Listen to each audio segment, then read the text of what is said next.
Imagine stepping onto a 58-foot narrowboat right in the bustling center of London and untying the mooring ropes and navigating continuously until you reach the deep, mythic lochs of the Scottish Highlands. Given that the United Kingdom possesses nearly 5,000 miles of navigable inland waterways, a vast web of industrial arteries left over from the 18th and 19th centuries, a cross-country voyage like this seems entirely plausible. To make this journey, you have to abide by the Canal's strict speed limit of 3 to 4 miles per hour. This speed is a mandatory feature of the water, forcing a complete rejection of modern haste. Committing to travel hundreds of miles at a walking pace turns an ordinary holiday into a rigorous physical expedition. You are no longer bypassing the landscape. You are forced to interact directly with every hill, valley, and loch along the way. Because Britain is an island nation heavily shaped by canal trade, travelers naturally assume these waterways form one continuous, uninterrupted network connecting the south coast to the northern tip. But this map shows a different reality.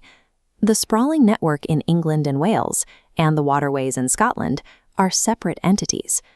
Zooming in on the Scottish border, the problem is obvious. The canals abruptly stop, blocked by an expanse of rugged, mountainous topography.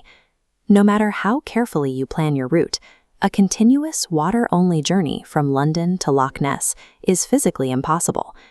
This severed infrastructure presents travelers with a unique logistical puzzle. To get from London to the Highlands, you have to navigate two entirely distinct eras of water engineering and find a way to cross the massive overland divide between them.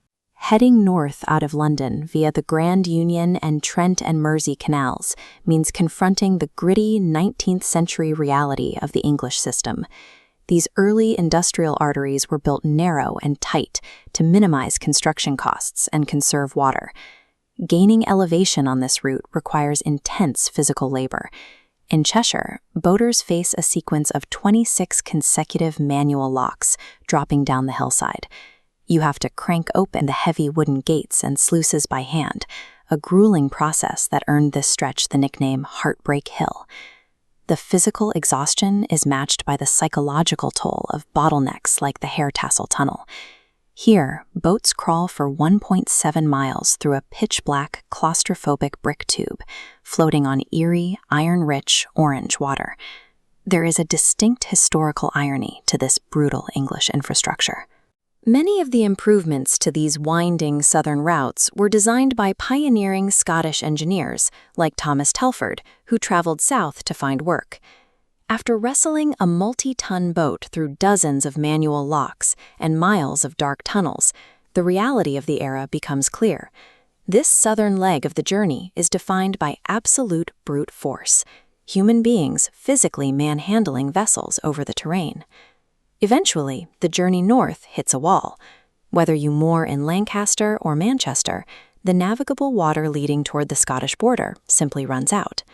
To cross the impenetrable border terrain, the slow travel rule has to be suspended.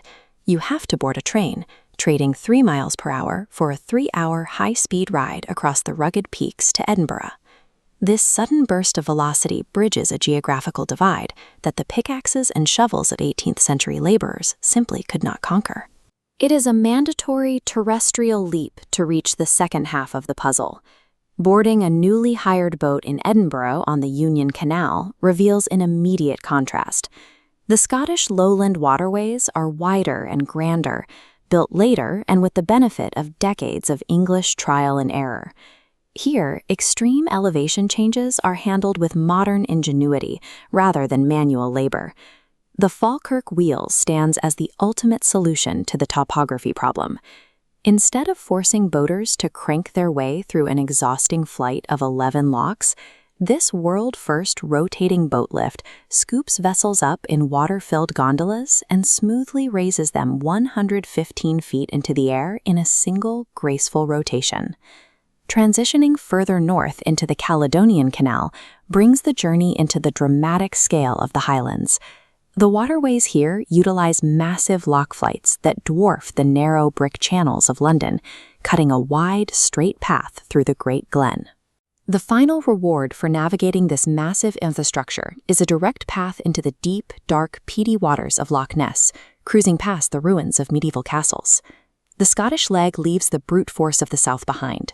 By soaring over the landscape with modern mechanics and merging the canal channels directly into massive natural locks, the journey achieves a scale impossible in the crowded English plains.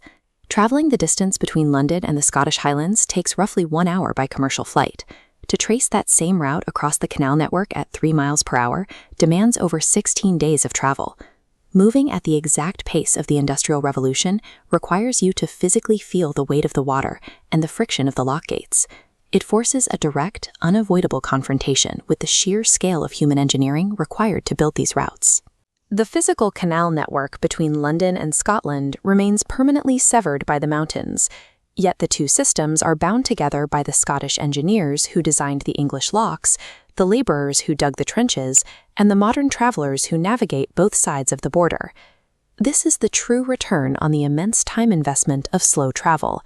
By forcing you to earn every mile, the journey leaves you with a profound appreciation for every single geographical barrier you cross.